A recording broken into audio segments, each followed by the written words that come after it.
What if the American investors decided, we've had enough of this, and decided that they were going to pull the plug? That could happen.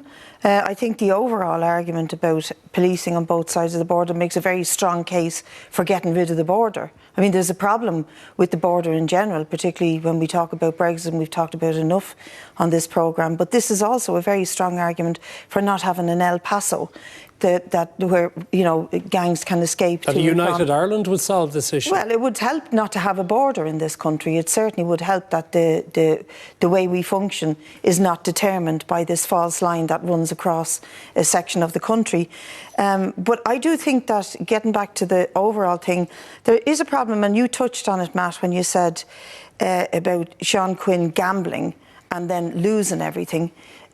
What is going on with the Quinn company themselves? I mean, I know they make statements, but I think there needs to be a serious investigation into the Quinn company, the family, the whole historical background to it. I'm not making allegations, but I think it's an element of it that needs to be looked at very, very clearly. Well, John, would it make sense, perhaps, to get rid of the Quinn name? I'm not in the habit of making outrageous statements. I am not in the habit of making... And I'm not prepared to be bullied either. I am not going to facilitate your attempt to disrupt the House. Resume your seat. I am asking you to resume your seat. The House is suspended. The House is suspended. No, not at all. And we made that very clear. We uphold the Constitution. We respect the Constitution. What we have a problem with is the application of standing orders is way outside, in line with the Constitution. And that's what the outcome today has. The judge has agreed that there may be a problem here and it needs to be looked at.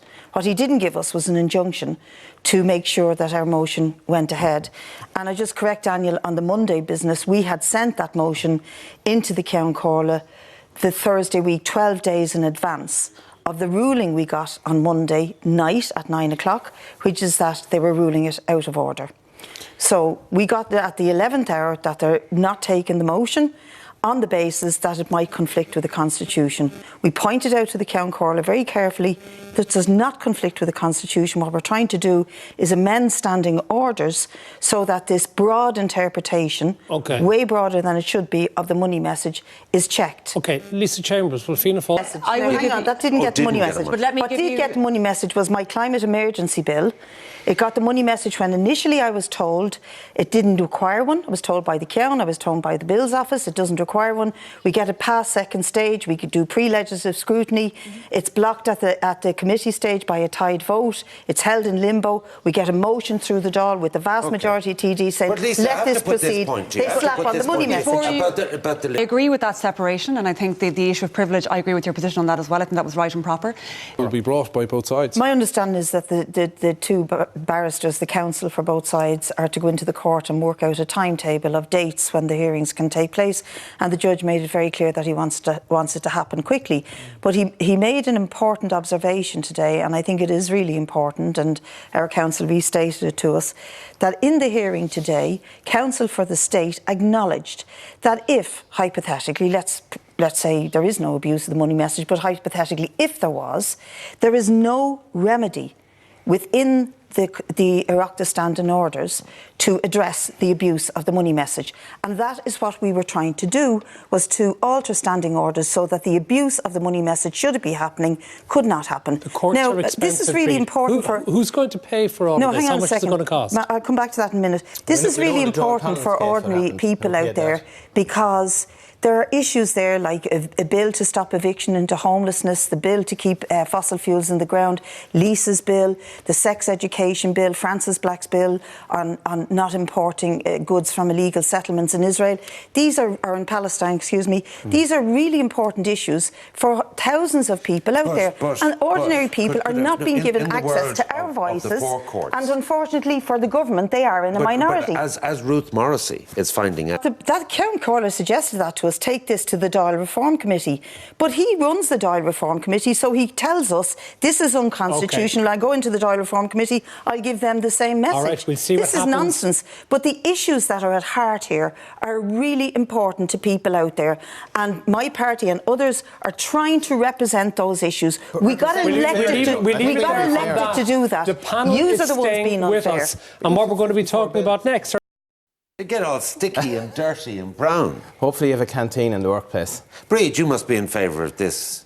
I think it is the biggest load of nonsense, and it really highlights the government's hypocrisy on climate action. Why don't they just ban the use of plastic?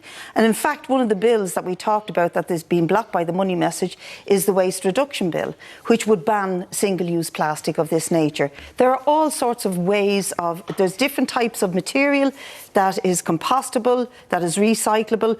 Ban the use of plastics. Instead, they put another tax on ordinary people.